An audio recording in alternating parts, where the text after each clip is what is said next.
Hello friends, so I am back with the part 1.3 National Movement during the Second World War. So यहाँ पे कुछ 21 questions हैं जो मैंने फ्रेम किए हैं पूरे पार्ट से. So first question is what? When did the Muslim League observe the Day of Deliverance? So कब मुस्लिम लीग ने ऑब्ज़र्व किया था डे ऑफ डिलीवरेंस? तो वो था 22 ऑफ दिसंबर 1939. बेसिकली ये दिन जो उन्होंने डिलीवरेंस जो बोला डे ऑफ डिलीवरेंस, ये इस दिन क्या था कि इस दिन कांग्रेस जो थी उसने रिज़ाइन किया था मिनिस्ट्री से, क्योंकि जो ब्रिटिश गवर्नमेंट थी वो बिना मिनिस्ट्री को इन्वॉल्व किए और इंडियंस को सेकेंड वर्ल्ड वॉर में इन्वॉल्व कर रहे थे, उनको बिना उनसे कोई कंसर्न किए या कुछ भी बात किए.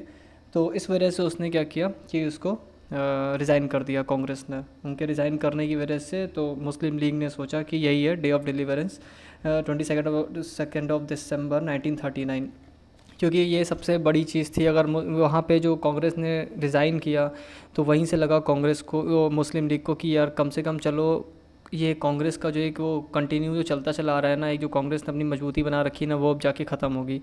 इसी वजह से इन्होंने इस दिन को मनाया क्या, डे ऑफ डिलीवरेंस बोला. तो ये था first. Next question is what the first who conceived the idea of separate Muslim state. So सबसे पहला वो कौन था जो ये आइडिया लेके आया था, कंसीव किया था उसने सेपरेट मुस्लिम स्टेट बनाने का. तो ये मोहम्मद इकबाल का आइडिया था, जो कि एक वेल नोन उर्दू पोएट भी थे. उन्हीं ने ही मुस्लिम स्टेट लाने का ये लाया था, मतलब प्रोसीजर वही ये लेके आए थे आइडिया इसका, सेपरेट मुस्लिम स्टेट का, जो कि उन्होंने नाम उसको दे रखा था Muslim state as north west Muslim state. North west Muslim state वो चाहते थे, लेकिन ये पाकिस्तान नहीं चाहते थे. इस चीज़ का ध्यान रखना, मोहम्मद इकबाल ये नहीं चाहते थे कि पाकिस्तान बने. वो ये चाहते थे कि जितने भी मुस्लिम हैं वो मुस्लिम मेजॉरिटी स्टेट बने. मतलब बेसिकली एक जगह पे सारे मुस्लिम, एक प्रॉपर एक जगह बना दी जाए, मुस्लिम नॉर्थ वेस्ट मुस्लिम स्टेट बना दिए जहाँ पे सारे मुस्लिम रहेंगे एक साथ में. बट ये पाकिस्तान नहीं चाहते थे. So next the third question is what a group of young Muslim students of Cambridge led by. तो यंग मुस्लिम स्टूडेंट्स जो कैम्ब्रिज के थे, जो ग्रुप था वो कौन उसको ले चला रहा था, उसके लीडर कौन था, रहमत अली. बट फ्रेंड्स ये बहुत इंपॉर्टेंट क्वेश्चन है. मुझे लगता है कि ये आ सकता है कि यंग मुस्लिम स्टूडेंट्स का जो ग्रुप था उसे कौन लीड कर रहा था, तो रहमत अली लीड कर रहे थे. Next question is what fourth question two nation theory concept was recognised by. तो कौन लेके आया था टू नेशन थ्योरी का कंसेप्ट, यही एक ही इंसान लेके आए थे, वो मोहम्मद अली जिन्ना थे, जो कि मुस्लिम लीग के प्रेसिडेंट भी थे. क्योंकि उससे पहले वो लंदन में थे 1937 के टाइम पे मोहम्मद अली जिन्ना वापस आए. उस समय तक मुस्लिम लीग की स्थिति जो थी बहुत ज़्यादा ख़राब थी. 37 के इलेक्शन तक में ये स्थिति थी कि मुस्लिम लीग कहीं पे भी एक प्रॉपर सीट अपनी गवर्नमेंट नहीं बना पाई थी, कहीं पर भी जो वो अपनी एक प्रॉपर एक कहीं पे भी अपनी गवर्नमेंट बना पाती. तो उसकी स्थिति ये भी नहीं थी. सिवाय उसने सिर्फ बंगाल में गवर्नमेंट बनाई थी फजलुल हक के साथ में, कोलिशन गवर्नमेंट बनाई थी फजलुल हक, जो कि उन्होंने सबसे पहले उन्होंने इन्विटेशन दिया था कांग्रेस को, बट कांग्रेस ने डिनाई कर दिया था, जैसा मैंने पहले पार्ट में पढ़ाया था 1.2 में. इससे प्रीवियस वीडियो में आप देख सकते होंगे, वो सुनेंगे.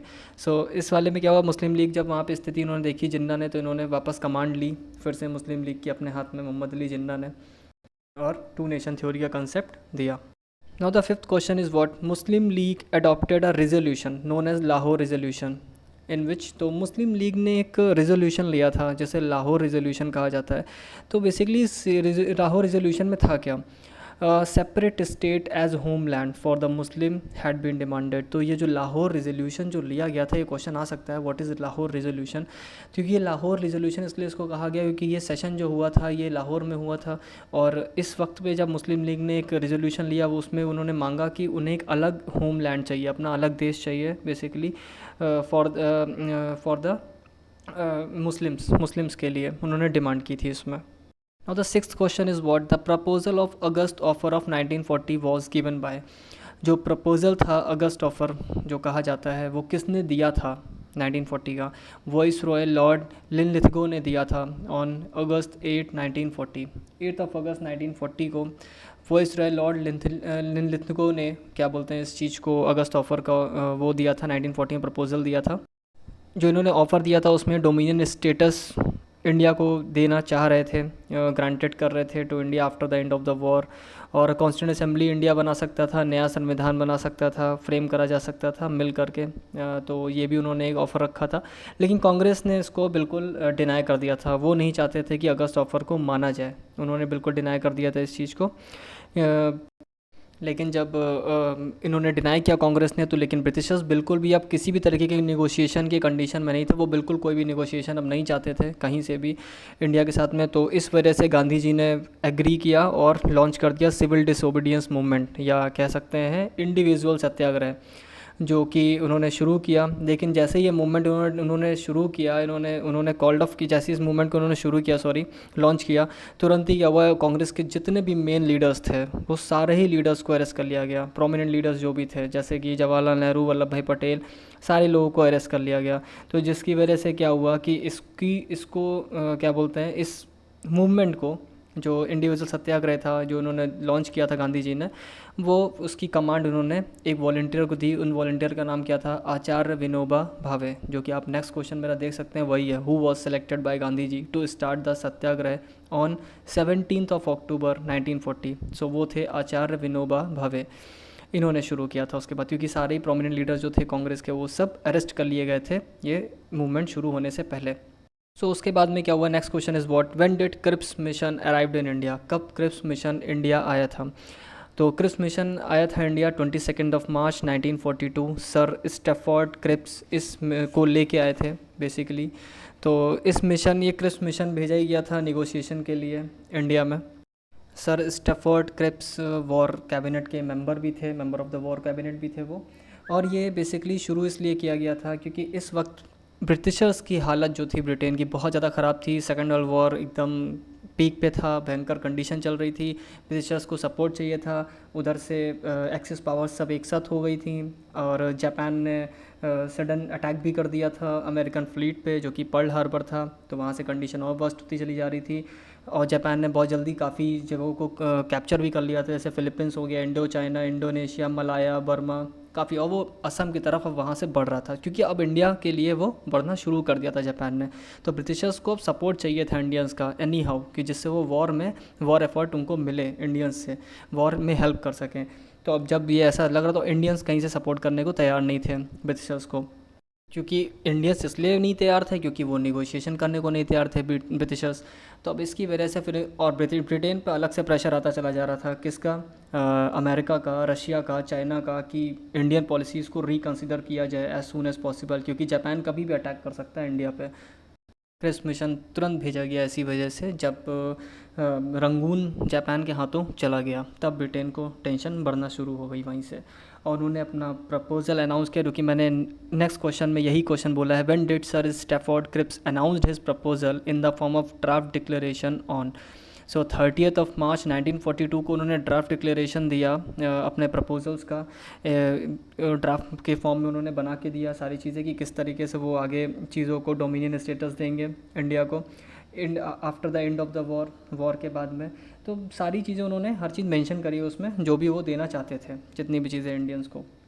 लेकिन बाद में भी क्या हुआ, कांग्रेस ने रिजेक्ट कर दिया प्रपोजल। क्यों? क्योंकि कांग्रेस को चाहिए थी फुल इंडिपेंडेंस, वो पूरी इंडिपेंडेंस चाहते थे, और क्रिप्स क्या कर रहे थे, वो उन्हें डोमिनियन स्टेटस दे रहे थे। तो इसकी वजह से वो ऑलरेडी, जो कि रिजेक्ट कर चुकी थी एक बार कांग्रेस, तो वो चाहते ही नहीं थे। और उसके बाद का जो नेक्स्ट एक वहाँ पे जो पार्ट है, जो गांधी जी ने वहाँ पे बोला, कि जो मेरा नेक्स्ट क्वेश्चन भी है, who remarked that Cripps proposal was a post dated cheque on a crashing bank. तो किसने कहा था ये बात, क्रिप्स प्रपोजल को पोस्ट डेटेड चेक है ऑन अ क्रैशिंग बैंक पे। महात्मा गांधी ने ये बात कही थी कि जो भी वादे उन्होंने किए थे स्टैफोर्ड क्रिप्स ने, तो वो सारे ही फ्यूचर में कंप्लीट होने थे, और फ्यूचर पर रिलाई नहीं कर सकते हम किसी भी तरीके से। गांधी जी का ऐसा कहना था कि आज कुछ है कल कुछ है, हम कुछ कह नहीं सकते इस चीज़ को लेकर के। पे एक क्वेश्चन और बन सकता है, जो कि क्वेश्चन नंबर 11 है, during second world war who was the prime minister of Japan. तो सेकेंड वर्ल्ड वॉर के टाइम पे प्राइम मिनिस्टर कौन था जापान का, जिनसे सुभाष चंद्र बोस मिलने भी गए थे, जनरल हिडेकी टोजो। जनरल हिडेकी टोजो उनका नाम था, जो कि प्राइम मिनिस्टर थे जापान के उस वक्त पे। और नेक्स्ट क्वेश्चन जो मेरा दे रखा है, when did Subhash Chandra Bose assured the Indians from the Azad Hind radio. So Azad Hind radio के थ्रू उन्होंने बताया था, इंडियंस को एश्योर किया था सुभाष चंद्र बोस ने। वो कब किया था, वो जर्मनी से किया था 1942 में, that Japan had no design on India. क्योंकि जापान और जर्मनी एक साथ ही लड़ रहे थे वॉर में। सो उनका कहना ये था कि जापान का कोई भी इरादा नहीं है इंडिया पे कब्जा करने का या उस पर रूल करने का। अच्छा, इसी दौरान ये जो 13 क्वेश्चन है वो कुछ हमें बताना चाहता है, जैसे कि सारे ही कांग्रेस लीडर्स तो अपोज कर रहे थे क्रिप्स प्रपोजल का, लेकिन एक ऐसा कांग्रेस लीडर था जो चाहता था कि क्रिप्स प्रपोजल को एक्सेप्ट किया जाए, और जो प्रिंसिपल है पाकिस्तान का, प्रिंसिपल ऑफ पाकिस्तान, जो पाकिस्तान बनाना चाहते थे, मोहम्मद अली जिन्ना, उस बात पे वो एग्री कर रहे थे। वो ऐसे कौन से लीडर थे जो बिल्कुल किसी भी चीज़ को एग्री नहीं कर रहे थे, महात्मा गांधी की किसी बात को एग्री नहीं करना चाह रहे थे? वो कौन से लीडर थे जो ये प्रपोजल को एक्सेप्ट करना चाहते थे? वो थे Raja Gopalachari. He rejected the Gandhi जीज पॉइंट ऑफ व्यू। उन्होंने प्रॉपरली रिजेक्ट कर दिया था जो गांधी जी का पॉइंट ऑफ व्यू था। उन्होंने कहा कि नहीं, ऐसा नहीं हो सकता। मानना ये था कि वो पाकिस्तान बनाना चाहते हैं, पाकिस्तान बनाने दें, और जो क्रिप्स प्रपोजल जो है उसे एक्सेप्ट करके हम लोग गवर्नमेंट फॉर्म करते हैं अपनी। Next question is what when did quit India resolution passed. अब क्या हुआ बाद में, जब सारी चीज़ें होना शुरू हो गई, और इतना तो होशियार इंडियंस भी थे कि उनको ही पता था कि अब यहाँ से ब्रिटेन ना टूटने की पूरी कंडीशन में, एकदम उसको तोड़ा जा सकता है। तो गांधी जी पीछे हटने वाले थे नहीं, तो उन्होंने सीधा उस समय पे क्विट इंडिया रेजोल्यूशन पास किया। वो कब पास किया था? 8 अगस्त 1942 by all India Congress committee. All India Congress committee के थ्रू उन्होंने 8 अगस्त 1942 को क्विट इंडिया रेजोल्यूशन पास किया। कि ये कमेटी, ये मीटिंग जो हुई थी वो बॉम्बे में हुई थी। और इसी के साथ एक क्वेश्चन और बन सकता है फ्रेंड्स की, हु रेज द स्लोगन करेंगे या मरेंगे। हालांकि सबको पता होगा डू और डाई किसने बोला था, किसने स्लोगन रेज किया था, लेकिन फिर भी कन्फ्यूज़न कभी कभी हो सकती है, तो उस कन्फ्यूज़न ना रखी जाए, दूर किया जाए। तो महात्मा गांधी ने डायलॉग बोला था, करेंगे या मरेंगे, do or die. And the next question is what the most daring act was the establishment of Congress radio by underground rebellions and the name of the its announcer is. तो वो कौन था जिसने अंडरग्राउंड रेडियो वो किया, establish किया, और उसको अनाउंसर कौन था? सबसे बड़ी चीज़ है कि कौन थे वो, हाँ, जिन्होंने अनाउंसर थे उसमें, जो अनाउंस कर रहे थे, बता रहे थे चीज़ों को, जो भी मैसेज आता था, जो भी मैसेज डिलीवर हो रहा था बाहर से सुभाष चंद्र बोस के थ्रू, वो सब डिलीवर करते थे। तो वो कौन कर रहा था जो अंडरग्राउंड जो सारे मैसेजेस को कन्वे कर रहे थे? उषा मेहता थी जिन्होंने ये काम किया था। Usha Mehta was its announcer. What how many important storm centres of the movement embracing the whole of India. कितने इंपॉर्टेंट सेंटर्स बनाए गए थे एम्ब्रेस करने के लिए मूवमेंट को पूरे इंडिया में? तो टोटल 5 सेंटर्स थे। कहने को तो ये कहा जा सकता है कि मुस्लिम लीग, कम्युनिस्ट पार्टी, कोई भी गांधी जी के साथ में चलने को तैयार नहीं थी किसी भी कंडीशन में, लेकिन फिर भी एज ए इंडियंस और वो हिस्टोरिक मूवमेंट का पार्टिसिपेट उन्होंने नहीं किया, लेकिन तब भी वो उनके साथ में चल जरूर थे, एक एक्टिव पार्ट वो लोग भी ले रहे थे मूवमेंट में। तो उन्होंने 5 सेंटर्स बना रखे थे मूवमेंट के, जो एम्ब्रेसिंग रोल जो प्ले कर रहे थे वहाँ पे। वो 5 सेंटर्स, जैसे नाम तो याद रखना ज़रूरी नहीं है, क्योंकि मे भी अगर नाम याद रखना पड़े तो मैं बता सकता हूँ। जैसे बिहार है, यूपी है, मेजर स्टेट्स हैं, बंगाल है, मेजर है, और महाराष्ट्र। तो 4 तो ये मेजर स्टेट हैं जो आप ऐसे याद रख सकते हो कि ये 4 स्टेट में था स्टॉर्म सेंटर। बट एक थोड़ा छोटा स्टेट है उड़ीसा, तो वहाँ पे भी था, तो 5वां याद रखना। Next question is what who identified the 3 phases of the quit India movement. किसने आइडेंटिफाई किए थे तीनों फेजेस क्विट इंडिया मूवमेंट के? सुमित सरकार ने आइडेंटिफाई किए थे तीनों फेजेस क्विट इंडिया मूवमेंट के। 3 question is what the name of the leaders who of revolutionaries who manage to escape from jail during quit India movement. बहुत फेमस नाम है, बहुत ज़्यादा डिस्कस्ड नेम है इनका, Jayaprakash Narayan and Ramanand Mishra. So JP Narayan, जैसे बहुत ज़्यादा नाम सुना है इनका, है जयप्रकाश नारायण आप लोगों ने हिस्ट्री में, और रमानंद मिश्रा, ये दोनों ही लोग मैनेज कर पाए थे जेल से भागने में, हजारीबाग जेल से। जब 3rd फेज़ चल रहा था रिवोल्यूशन का, उस वक्त पे ये लोग वहाँ से भागने में कामयाब रहे, और भागने के बाद में इन्होंने वहाँ से कमान संभालना स्टार्ट किया। हजारीबाग जेल से ये लोग भागे थे। And the next question is what speaking over Berlin radio Subhash Chandra Bose describe the movement as. तो जब बर्लिन रेडियो पे जब सुभाष चंद्र बोस ने अनाउंस किया था, उन्होंने बताया था, यहाँ पर मैसेज कन्वे किया था इंडिया में, तो उन्होंने किस मूवमेंट के बारे में उन्होंने वहाँ से अनाउंस किया था? तो उन्होंने अनाउंस किया था नॉन वायलेंट गुरिल्ला वॉरफेयर, जो कि अनाउंस उन्होंने किया था 31 अगस्त 1942 को, non violent guerrilla warfare. Is that clear? Now the last and the final question is 21 in a letter to Churchill, जब हैंडओवर होने की बात हुई, who pointed out that it would be impossible to hold India by force after the war. It would in fact be wise to start negotiations before the end of the war.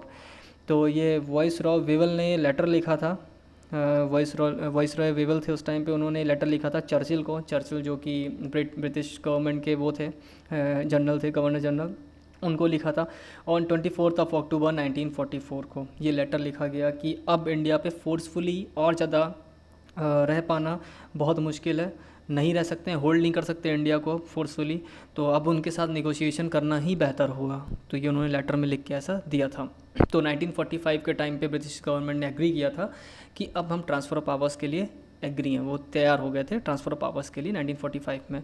सो ये था मेरा part 1.3। I think कि आप लोगों को समझ में आया होगा, बेहतर समझ में आया होगा। कुछ भी ना समझ में आया हो तो आप कमेंट कर सकते हैं, पूछ सकते हैं, देयर इज़ नो डाउट। और नेक्स्ट जो वीडियो आएगा मेरा फ्रेंड्स वो 1.4 होगा, नेक्स्ट पार्ट बहुत जल्दी। Thank you.